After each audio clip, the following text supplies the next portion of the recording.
Bonsoir, mesdames et messieurs. François-Olivier pour les Most à Montréal, en direct de la salle de spectacle Le Métropolis pour le premier gala de la disque 2015. Le premier gala de la disque, c'est quoi? C'est un gala qui réunit tous les artisans et les gens qui travaillent dans le domaine de l'humour, du spectacle et de la chanson au Québec. Ce soir, on va rencontrer plein d'artistes sur le tapis rouge et ensuite rencontre avec tous les gagnants du gala. On regarde ça immédiatement sur les Most à Montréal.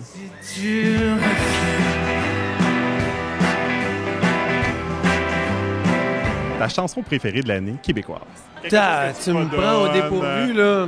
Oh! Ocean's Brawl de Cœur de pirate. Si tu reviens, de Louis-Jean Cormier. Rien à faire, Marie-Pierre Arthur. Je sais pas, j'ai le goût de nommer Galaxy. Je dirais Zulu. Non, peut-être plus Dragon. Ouais, Dragon de Galaxy. Puis mon fils aime vraiment ça, c'est rock'n'roll. T'sais. Des fois, il dit, on met-tu du Louis-Jean Cormier? Je dis, ben non, t'aimeras pas ça. C'est pas assez rock'n'roll. Question de s'en sortir un peu dans le char. Je pense que j'irai avec Patrice Michaud. Je cours après Marie. Ma fille, elle tripe sur les Sœurs Boulay, donc là, il y a le disque qui joue en boucle. Ton plaisir coupable? Mon plaisir coupable? Moi, j'écoute beaucoup de vieilles tunes, vieilles tunes, genre, mais du rétro, là. I Can't Feel My Face When I'm With You de The Weeknd. Lana Del Rey. Uptown Funk. À chaque fois que j'entends Uptown Funk, je viens fou, là, comme la marde. J'ai le goût de danser.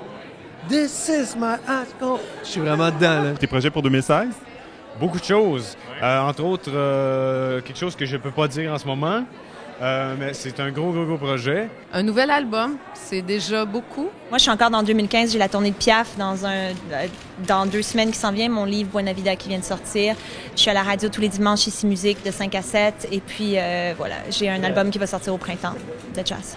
Un autre album, ça c'est sûr. J'écris en ce moment pour cet album-là. Puis un deuxième roman qui va paraître début 2016.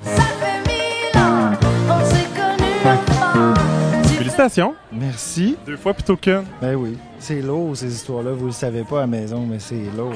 Merci beaucoup. Meilleur vendeur. Ouais. Puis à côté de je sais pas, Marc Dupré, qu'on voit beaucoup, à côté de, je sais pas moi, des Isabelle Boulay qui tournent à radio. Fait que ça m'étonne énormément. Qu'est-ce que signifie la fameuse statuette, la 10, pour toi?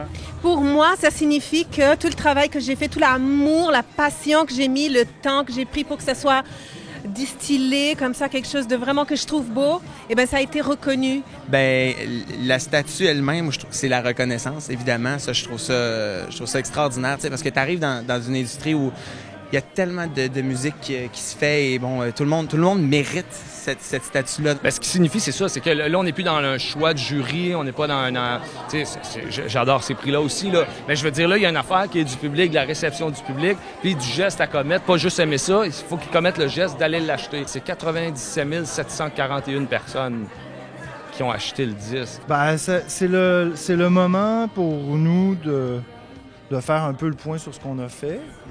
Puis normalement, quand on a un trophée, c'est qu'on fait un point qui est positif. Ça prouve que tout le travail que j'ai fait, toute l'énergie que j'ai donnée dans ce projet-là valait la peine d'être donné. Et puis tous les sacrifices que j'ai faits. Et puis ça fait chaud au cœur. Mais c'est drôle parce qu'on a un trophée pour ce qu'on a fait dans l'année qui vient de passer.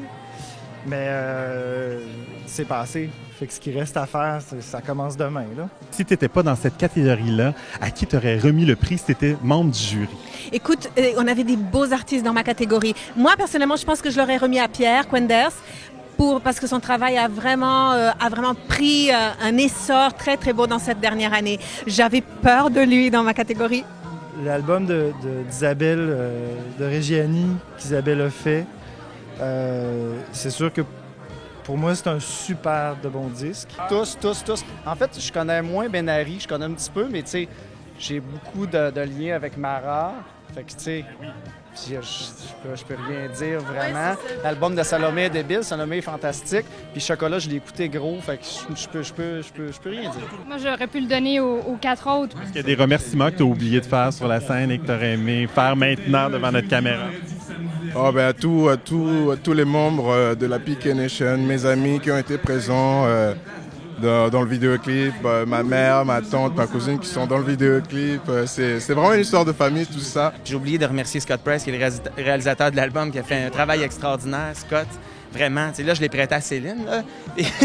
Mais on a fait 2 albums ensemble, Scott, puis il a été extraordinaire. J'ai oublié de remercier les radios également, parce que dès qu'on a lancé le premier extrait de cette chanson-là, ça s'est mis à tourner. Dis-moi, tes projets pour 2016? Alors en 2016, j'ai beaucoup de spectacles qui s'en viennent, puis il y en a d'autres qui sont en train d'arriver. J'espère qu'avec le prix, ça va encore inciter les gens à venir me voir. Je vais partir aussi au Brésil, dans mon pays, en tournée, ce qui me fait très, très plaisir. On continue de faire la musique autant de notre bar en duo qu'avec notre groupe à la classe ensemble. Ça, c'est sûr qu'on n'arrêtera jamais. J'espère que par printemps 2016, peut-être automne, d'avoir quelque chose de nouvel, mais on ne sait pas maintenant. Ça prend parfois, ça prend beaucoup de temps. Parfois, ils viennent vitement. Never know. Avant 2016, ça va être là. J'attaque le spectacle avec Maestro Nagano, le spectacle de conte de Noël symphonique. Ben là, il y a la voix qui commence, il y a Stéréopop qui se termine, il y a la voix qui commence. En 2016, je vais faire une tournée de chansons. Ce que j'ai jamais fait. En fait, ça serait le fun de faire un nouveau disque assez rapidement. Je dis tout le temps que je vais en faire un plus vite, puis je le fais jamais. J'aimerais vraiment ça. Il y a un coffret qui sort en novembre prochain de mes 9 de mes albums qui ont été mis dans un coffret vinyle. Un gros merci à Rouen Turner Communication pour les relations de presse et au Gala de la Disque. Le Grand Gala de la Disque 2015 aura lieu le 8 novembre prochain sur les ondes ici Radio-Canada Télé à partir de 19h30. C'est un rendez-vous animé par Louis-José Hood. Bien sûr, les Mosses à Montréal seront présents et vous pourrez avoir un compte-rendu de la soirée le lendemain sur le site lesmossamontréal.tv. D'ici là, suivez-nous sur Facebook, Twitter et Instagram pour tout savoir sur l'actualité montréalaise. À bientôt!